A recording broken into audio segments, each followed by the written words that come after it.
दोस्तों आज का सबसे बड़ा सवाल ये है कि क्या स्टॉक मार्केट में पैसा निवेश करने का सही मौका है या नहीं। अगर हाँ तो एसआईपी मोड में या लमसम मोड में किन तरह के स्टॉक्स पोर्टफोलियो में रहने चाहिए, एग्जाम्पल्स के साथ पूरी बात यहाँ पे डिटेल में डिस्कस करेंगे। तो इस एनालिसिस को जरूर देखिए पूरा और स्टॉक मार्केट के बारे में कुछ नया सीखिए। नमस्कार दोस्तों, मैं उमेश त्रिपाठी आपका स्वागत करता हूं स्टॉक फॉर रिटेल पर स्टॉक मार्केट से जुड़ी एक नई जानकारी के साथ। देखिए, जब स्टॉक मार्केट में लोग इन्वेस्ट करने से डर रहे होते हैं तब आप गौर कीजिएगा कि पैसा बनना शुरू होता है, और जब लोग निवेश करने के पीछे भाग रहे होते हैं तब वहां पे सबसे ज्यादा रिस्क होता है। ऐसे में करंट स्टॉक मार्केट सिचुएशन क्या है ये समझना हमारे लिए इंपॉर्टेंट हो जाता है। इसके साथ ही साथ हमें सर्टेन स्टॉक मार्केट कंडीशंस में एसआईपी मोड में इन्वेस्टमेंट करना चाहिए या लमसम में पैसा इन्वेस्टमेंट करना चाहिए, ये समझना हमारे लिए बहुत इंपॉर्टेंट हो जाता है। तो वीडियो को यहाँ पे पूरा देखने के साथ ही साथ एक छोटा सा डिस्क्लेमर ध्यान रखिए कि वीडियो सिर्फ एजुकेशन के पर्पज से, यहाँ जो भी हम एग्जाम्पल्स देंगे उनको एग्जाम्पल्स की तरह ट्रीट करना है, ये किसी तरह के बाय सेल रिकमेंडेशन नहीं है। ठीक है, लोग पूछते हैं सही मौके का मतलब क्या होता है। अब इसका मतलब समझाने के लिए मैं आपको निफ्टी 50 का हिस्टोरिकल चार्ट दिखा रहा हूं। ध्यान रखिए, ये हिस्टोरिकल चार्ट है। इस चार्ट को देखने के साथ ही साथ आप इस बात पे ध्यान दीजिए, timing the low may not be possible but historical chart suggest investing at low. Investing at low का मतलब है कि स्टॉक मार्केट में बहुत सारे इंस्टेंसेस ऐसे होते हैं, जैसा कि पिछली वीडियो जो मैंने देखा था, करीब 6-7 इंस्टेंसेस हमने पिछले 20-30 सालों में देखे हैं कि मार्केट में या तो 17% या 30% से ज़्यादा की गिरावट हमें देखने को मिली है। तो टाइम लो को करना ऑलमोस्ट इम्पॉसिबल टाइप का लगता है, लेकिन जब मार्केट गिर रहा हो, मार्केट 5% 6% से ज़्यादा गिर चुका हो, तो ऐसे केसेस में वहाँ पर क्या इन्वेस्टिंग अपॉर्चुनिटी नहीं होती है। एंड इसका सिंपल सा जवाब यहां पर आपको इस चार्ट से मिल रहा है। इस चार्ट से हमें क्या देखने को मिल रहा है, हायर हाइज हायर लोज वाला पैटर्न। तो स्टॉक मार्केट में हो या स्टॉक में हो certain, higher highs higher lows pattern कब बनते हैं ये समझना हमारे लिए इंपॉर्टेंट होता है। ठीक है, तो जब आपके मन में सवाल आए कि मार्केट सही है क्या, मार्केट में निवेश करना करंट सिचुएशन में सही है क्या, तो आप एक बात सोचिए कि आपका इन्वेस्टमेंट होराइजन क्या सही है क्या, यानी कि आपका इन्वेस्टमेंट ड्यूरेशन क्या रहने वाला है। क्या अगले 2 महीने के लिए या अगले 2 साल के लिए या अगले 10-15 सालों के लिए आप सोच रहे हैं। तो ऐसी सिचुएशन में अगर आपका होराइजन लॉन्ग टर्म का होता रहेगा तो जो हमने चार्ट देखा राइट, उससे आपको समझ में आएगा कि मार्केट में अगर आप इन्वेस्टेड रहते हैं 5, 10, 15 सालों के लिए, तो वहाँ पे मार्केट भले ही अपने साइकिल्स में चलता रहे लेकिन लॉन्ग टर्म में आपको हायर हाइज हायर लोज दिखते हैं हिस्टोरिकली। ठीक है, सो मार्केट कभी परफेक्ट नहीं होता है, कभी वैल्यूएशन हाई हो जाती है, कभी कोई नेगेटिव न्यूज आ जाती है, कभी ट्रम्प साहब खड़े होते हैं और कह देते हैं 500% टैरिफ, कभी रशिया के व्लादिमीर पुतिन जी खड़े होते हैं और कह देते हैं कि अगले दिन वार शुरू, कभी इलेक्शंस, कभी रिजल्ट्स का सीजन।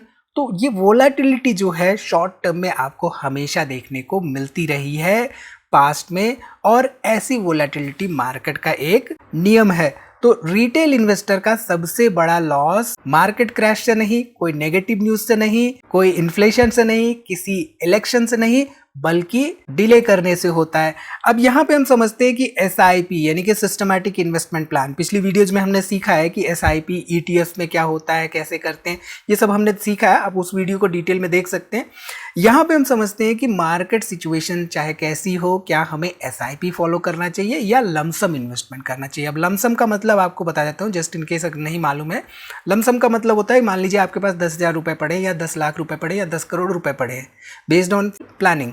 तो ऐसे में वो अमाउंट एक लमसम अमाउंट है, उस अमाउंट को कैसे इन्वेस्टमेंट करना चाहिए। अगर आपके पास एक सर्टेन कैश फ्लो आ रहा है, हर महीने आप अर्निंग कर रहे हैं, तो वहाँ पर 1,000, 5,000, 10,000, 15,000, 50,000, 1 लाख, ये अमाउंट एसआईपी अमाउंट हो जाता है अगर आप हर महीने अमाउंट को इन्वेस्ट करने का प्लान करते हैं।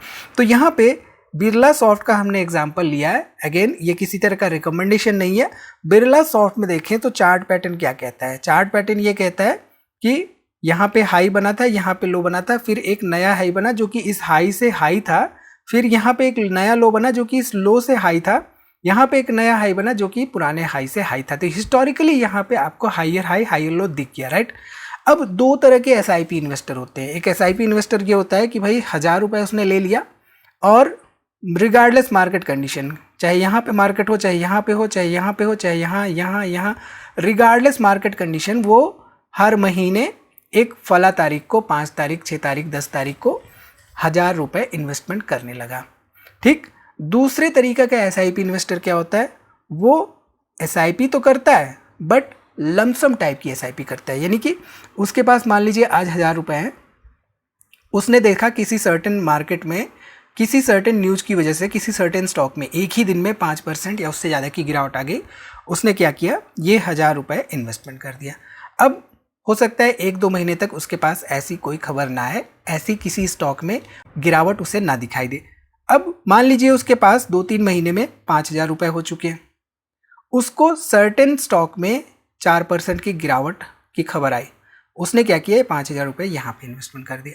तो ये जो स्ट्रैटेजी होती है जहाँ पे इन्वेस्टर क्या करता है, कलेक्ट तो कर रहा होता है लमसम अमाउंट, बट वो एसआईपी मोड में इन्वेस्टमेंट कर रहा होता है। यहाँ पे कोई सर्टेन डेट पर वो बाई नहीं करता है, वो सर्टेन अपॉर्चुनिटी बेस्ड बाइंग करता है। अब यहाँ पे अपॉर्चुनिटी का मतलब क्या है कि उसकी स्ट्रैटेजी के हिसाब से कहाँ पे उसको बाइंग दिख रही है, ठीक है। अब एक और सवाल आता है कि भाई जो एसआईपी इन्वेस्टर्स होते हैं जो हर महीने करते हैं या ऐसी स्ट्रैटेजी के साथ करते हैं, उनके लिए क्या वोलेटिलिटी दोस्त होती है दुश्मन होती है? तो यहाँ पे सिंपल सा आपको यहाँ पे चार्ट पे दिख रहा होगा, ये सर्टेन चार्ट पैटर्न देखिए। तो अगर मैं यहाँ पे एक रेक्टेंगल ड्रॉ कर दूं इस पर्टिकुलर पॉइंट पर, तो ये रेक्टेंगल देखिए कब से शुरू होता है, 6 अप्रैल 2015 से 18 दिसंबर 2017, तो ऑलमोस्ट 2 साल का ड्यूरेशन, मार्केट उसी रेंज में है। अब यहाँ पे बिरला सॉफ्ट का एग्जांपल है बट मैं मार्केट को ले रहा हूँ, मार्केट में भी आपको ये इस तरह की वोलेटिलिटी देखने को मिलती है, एक कंसोलिडेशन जोन में रहता है पर्टिकुलर कंपनी का स्टॉक या पर्टिकुलर इंडेक्स, जैसा कि हमारा निफ्टी 50। तो ऐसे केसेस में एसआईपी इन्वेस्टर्स क्या करते हैं, वो एक बढ़िया एवरेज प्राइस निकालने में सक्सेसफुल रहते हैं। बढ़िया एवरेज प्राइस का मतलब है कि मार्केट यहाँ पे है, इस पर्टिकुलर सपोर्ट के पास आया है तो उन्होंने एसआईपी कर दी, फिर उन्होंने देखा कि फिर से यार कुछ दिनों बाद इस सपोर्ट पे आ गया, फिर उन्होंने एसआईपी कर दी, फिर यहाँ पे कर दी, फिर यहाँ पे कर दी। तो उनके पास जितना लंबा ड्यूरेशन रहता है वोलेटिलिटी में या साइडवेज मूवमेंट में, उतना बढ़िया एवरेज निकल के आता है। अब मान लीजिए ये भागने लगा है, यहाँ पे पकड़ रहा है, वो एसआईपी कर रहा है, तो ऐसे में एवरेज बाइंग प्राइस उसका हाइयर एंड पे निकल जाता है। तो साइडवेज मूवमेंट में एसआईपी इन्वेस्टर के लिए एक बाइंग एवरेज को स्टीडी रखने का मौका होता है, ठीक है। अब यहाँ पे अगर हम समझें कि एसआईपी लंबे समय के लिए, जब हम लंबे समय के लिए बात करते हैं तो कितना ड्यूरेशन होना चाहिए, तो इसको आगे हम डिटेल में समझेंगे, बट उससे पहले हम समझ लेते हैं कि जिस कंपनी की एनालिसिस कर रहे होते हैं उसका हिस्टोरिकली हमें कौन सा इंपॉर्टेंट डाटा देखना चाहिए। तो मोस्टली हमें सेल्स एंड प्रॉफिटेबिलिटी का ट्रैक रिकॉर्ड देखना चाहिए, एंड सेल्स में प्रॉफिटेबिलिटी में कहीं डिप आ रही है तो किन रीजंस की वजह से आ रही है, किन कारणों से आ रही है, क्या वो कारण वैलिड है, इसकी स्टडी हमारे लिए इंपॉर्टेंट होती है। फॉर एग्जाम्पल बिरला सॉफ्ट में देखिए तो आपको एक स्टीडी ग्रोथ दिख रही है, यहाँ पे जून 2025 में 1285 करोड़ का हो गया था। तो ये थोड़ा सा डिप क्यों आया, यहाँ पे प्रॉफिटेबिलिटी में डिप क्यों आया, इसकी स्टडी करना हमारे लिए इंपॉर्टेंट हो जाता है, ठीक है। चलिए इसके साथ ही साथ कंपनी का बिजनेस सेगमेंट क्या है, कंपनी जियोग्राफिकली कौन से लोकेशन से कितना रेवेन्यू जनरेट कर रही है, कहाँ से उसका मेजर रेवेन्यू सोर्सेस आ रहा है, इसकी स्टडी हमारे लिए इंपॉर्टेंट होती है। फॉर एग्जांपल यहाँ पे देखिए अमेरिका से 87% के आसपास रेवेन्यू आ रहा है, रेस्ट ऑफ द वर्ल्ड से मात्र 12% के आसपास से आ रहा है। तो अमेरिका में ट्रम्प साहब हमारे बैठे हुए हैं, आजकल उनकी दिमाग में कुछ भी चलता रहता है, और कहीं उन्होंने कुछ ऐसा कर दिया जो कि ऐसी कंपनियों के लिए नेगेटिव साबित हो गया, तो क्या ये 87% का रेवेन्यू डिपेंडेंसी इसके लिए हानिकारक नहीं हो जाएगा? तो इस तरह की स्टडी हमारे लिए बहुत इंपॉर्टेंट होती है जब भी हम एनालिसिस कर रहे होते हैं। इसके साथ ही साथ कहाँ से उनके पास ऑर्डर बुक्स हैं, कहाँ से रेवेन्यू जनरेट कर रहे हैं, वो जो इंडस्ट्रीज है किन इंडस्ट्रीज के लिए वो रेवेन्यूज सोर्सेस बना रहे हैं अपने लिए, उसकी स्टडी हमारे लिए इंपॉर्टेंट होती है। ठीक है, इसके साथ ही साथ जो रूल्स एंड रेगुलेशंस चेंज हो रहे होते हैं, जैसे कि फॉर एग्जांपल टाटा टेक्नोलॉजीज का रेवेन्यू Q3 का प्रॉफिट जो है वो 96% गिर गया। अब सुनने में ये लगता है कि भाई क्यों ये गिर गया, क्या ऐसा हो गया। तो नए लेबर कोड चार्जेस जो अप्लाई हुए हैं कंपनियों पर इस क्वार्टर में, उसकी वजह से बहुत सारी कंपनियों पे इफेक्ट देखने को मिला है। तो टाटा टेक्नोलॉजी जहां पे करीब 1365 करोड़ का रेवेन्यू जनरेट कर रही थी और 1172 करोड़ रुपए के आसपास यहाँ पे एक्सपेंसेस थे, यहाँ पे एकदम से 124 करोड़ का यहाँ पे इनका एक्सेप्शनल आइटम्स में ही ये चला गया। यानी कि इनको इतने चार्जेस पे करने पड़े कि इनका जो प्रॉफिट बिफोर टैक्स था वो 22 करोड़ पे आ गया। 22 करोड़ 225 करोड़ से करीब करीब 96% यहाँ पे गिरावट हो गई एक ही क्वार्टर के ड्यूरेशन में प्रॉफिटेबिलिटी में।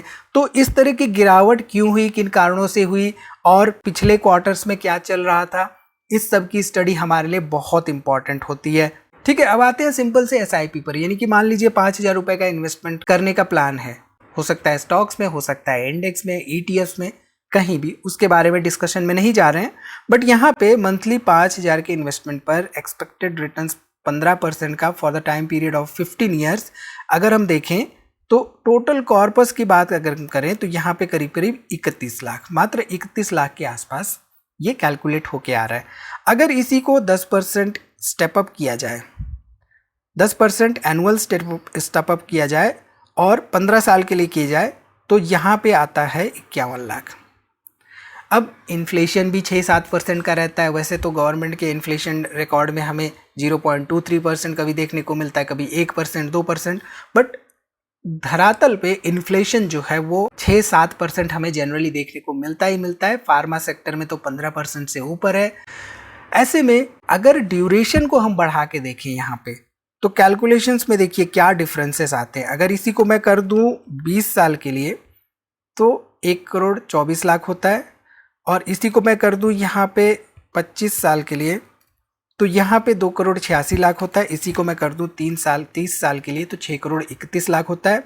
और सिंपल सी SIP थी विदाउट स्टेप अप, इसको 30 साल के लिए करें तो 2 करोड़ 81 लाख होता है। तो 2 करोड़ 81 लाख, 6 करोड़ 31 लाख, सुनने में फैंसी नंबर्स लग रहे हैं, बट कितने टाइम ड्यूरेशन के लिए हमारा SIP होना चाहिए वो हमारे लिए एक इम्पॉर्टेंट सवाल होता है। जहाँ तक रही बात इन्फ्लेशन की, तो इन्फ्लेशन को बीट करने के लिए स्टेप अप तो ऑब्वियसली जरूरी है।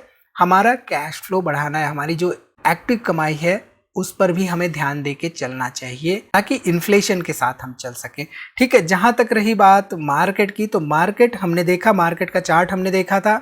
मार्केट में देखें तो 2020 के सिचुएशन में प्राइस टू अर्निंग रेशियो करीब करीब 39 के आसपास था और इसमें गिरावट भी हुई थी। लेकिन अगर हम यहाँ पे देखें तो यहाँ पे आप देखिए 16 जनवरी 2026 को करीब करीब 22 के आसपास। तो जब 20 से नीचे रहता है प्राइस टू अर्निंग रेशियो, तब मार्केट में एक अपवर्ड साइकिल चल रहा होता है। जब ये 25 के ऊपर जाता है तब मार्केट में डाउनवर्ड साइकिल चलती है। मार्केट साइक्लिक इन नेचर है, लेकिन market higher highs higher lows pattern दिखा रहा है over a long period of time. ये सब बातें हमें समझ में तब आती हैं जब हम मार्केट में टाइम स्पेंड करते हैं, इन्वेस्टिंग में टाइम स्पेंड करते हैं, बहुत सारे कोर्सेज कर लें, पढ़ाई कर लें, सब सीख लें, लेकिन अगर हम नहीं करते तो वहाँ पर ये सब बेकार चली जाती हैं। तो इन सब बातों का ध्यान रखते हुए हमें इन्वेस्टिंग डिसीजन मेकिंग करनी चाहिए। तो इस वीडियो में इतने दोस्तों, आई थिंक उम्मीद है यहाँ से आपको काफ़ी कुछ सीखने को मिला होगा। कमेंट करके जरूर बताइए, वीडियो को लाइक करिए, कोई भी सवाल हो तो कमेंट जरूर से जरूर करिए, दोस्तों में शेयर करना ना भूलिए। मिलते हैं अगली वीडियो में एक नई जानकारी के साथ। तब तक आप अपना बहुत ख्याल रखिए और हमारे कुछ इंपॉर्टेंट लिंक्स हैं डिस्क्रिप्शन में, उनको एक्सप्लोर करना ना भूलिए।